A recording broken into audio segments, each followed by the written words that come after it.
America Israel युद्ध सुरू होऊन 6 दिवस झाले आहेत. पण त्याच्याही फार पूर्वी इराणने स्पष्टपणे इशारा संपूर्ण जगाला दिला होता. इराणवर जर हल्ला झाला तर त्याची किंमत संपूर्ण जगाला मोजावी लागेल असं इराणने म्हटलं होतं. आणि आता हेच म्हणताना दिसतंय. युद्ध सुरू झालं.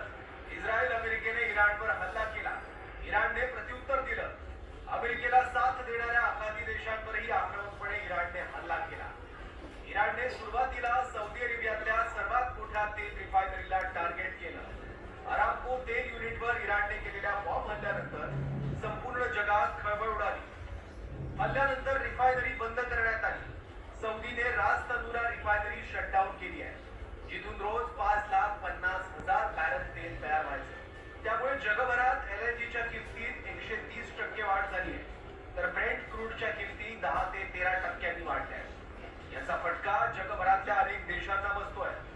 या बंद केलेल्या रिफायनरीज मिडल ईस्ट मधल्या सर्वात मोठ्या रिफायनरीज आहेत. एकीकडे इराणनं अरामको रिफायनरी उद्ध्वस्त केली, तर दुसरीकडे अमेरिका इस्रायलने हल्ले नाही थांबवले तर पूर्ण आखाती देश भस्मसात करू अशी धमकी इराणने दिली आहे.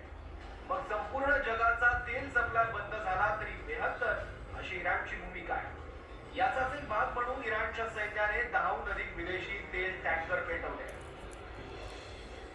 या युद्धस्थितीमुळे क्रूड ऑइलच्या किमती $85 प्रति बॅरलहून अधिक वाढलेल्या आहेत. युरोपमध्ये नॅचरल गॅसच्या किमतीत रेकॉर्ड ब्रेक वाढ झाली आहे. 2023 नंतर नॅचरल गॅसच्या किमतीत भरघोस वाढ झाली.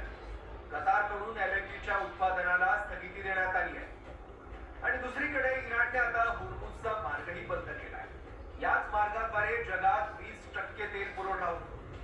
फक्त रिफायनरीजवर हल्ला करून इराण थांबला नाही, तर त्यांनी होर्मुझ मधील तेल वाहतूक बंद करण्याची धमकी दिली.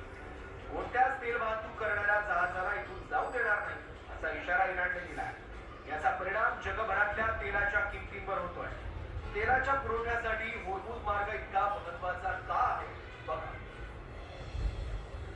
होर्मुझ स्ट्रेट जवळपास 167 किलोमीटर लांब, जो पर्शियाच्या खाडीला अरबी समुद्रासोबत जोडतो. तुम्ही नकाशात होर्मुझची खाडी बघितली तर याच मार्गाने इराक, कुवेत, सौदी अरब, ओमान आणि यूएईतून कच्चं तेल अरबी समुद्रात पोहोचतं आणि इथूनच पुढे लाल समुद्र आणि स्वेझ मार्गे हे तेल युरोपीय देशांपर्यंत जातं.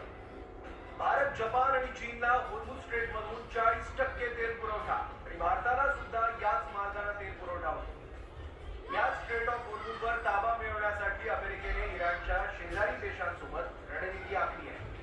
पण कोणीही इथे घुसण्याचा प्रयत्न केला तर जाळून खाक करू अशी धमकी इराणने दिली. स्ट्रेट ऑफ होर्मुझ बंद आहे. जर कोणीही इथून प्रवासाचा प्रयत्न केला तर रिव्होल्युशनरी गार्डचे हिरो आणि रेग्युलर नेव्ही या जहाजांना आग लागेल असं आयआरजीसीचे सिनियर कमांडर इब्राहिम जवारी यांनी म्हटलंय. त्यामुळे होर्मुझ आणखी काळ जर बंद राहिलं तर क्रूड ऑइलच्या किमती $150 प्रति बॅरल पर्यंत जाण्याची शक्यता आहे. भारत याच मार्गाने एकूण गरजेच्या 90% तेल आयात करतो. पण हा मार्ग बंद झाल्यानं भारतासमोर सुद्धा तेलाचं संकट निर्माण झालं. भारताकडे फक्त 25 दिवस पुरेल इतकाच तेलाचा साठा सध्या आहे. हे युद्ध लवकर थांबलं नाही तर त्याचे परिणाम भारतासह संपूर्ण जगावर होणार हे निश्चित. कारण या युद्धाच्या आधीच महागाईचे चटके आता बसायला सुरुवात झाली आहे. जगातील इतर देशांनी युद्ध थांबवण्यासाठी अमेरिकेवर दबाव आणावा यासाठी इराणने उचललेलं पाऊल आहे. ब्युरो रिपोर्ट, झी 24 तास.